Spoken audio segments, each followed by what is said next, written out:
നോവലും കഥയും എസ്.കെ. പൊറ്റക്കാട് രചിച്ച കുടിയേറ്റക്കാരുടെ കഥ പറയുന്ന നോവൽ വിഷകന്യക. എസ്.കെ. പൊറ്റക്കാട് കഥാപാത്രമാകുന്ന എം. മുകുന്ദൻ്റെ നോവൽ പ്രവാസം. എസ്.കെ. പൊറ്റക്കാട്ടിൻ്റെ ആത്മകഥാംശമുള്ള പൊറ്റക്കാട്ടിൻ്റെ നോവൽ ഒരു ദേശത്തിൻ്റെ കഥ. പുന്നപ്ര വയലാർ സമരത്തെ ആസ്പദമാക്കി തകഴി രചിച്ച കഥ തലയോട്.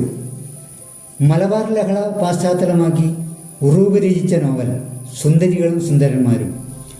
എഴുത്തച്ഛൻ്റെ ജീവിതകഥ ആസ്പദമാക്കി സി. രാധാകൃഷ്ണൻ എഴുതിയ നോവൽ തീക്കടൽ കടഞ്ഞ് തിരുമധുരം.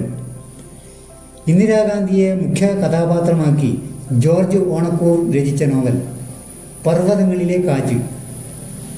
EMSനെ കുറിച്ച് പരാമർശിക്കുന്ന എം. മുകുന്ദൻ നോവൽ കേശവൻ്റെ വിലാപങ്ങൾ. ഇബൻ ബത്തൂത്ത കഥാപാത്രമാകുന്ന ആനന്ദിൻ്റെ നോവൽ ഗോവർദ്ധൻ്റെ യാത്രകൾ. CP രാമസ്വാമി അയ്യർ കഥാപാത്രമായ തകഴി രചിച്ച നോവൽ ഏണിപ്പടികൾ.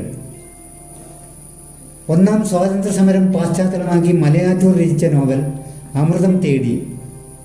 തമിഴ് ബ്രാഹ്മണരുടെ ജീവിതം പരാമർശിക്കുന്ന സാറാ തോമസിൻ്റെ ശ്രദ്ധേയമായ രചന നാർമടിപ്പുടവ.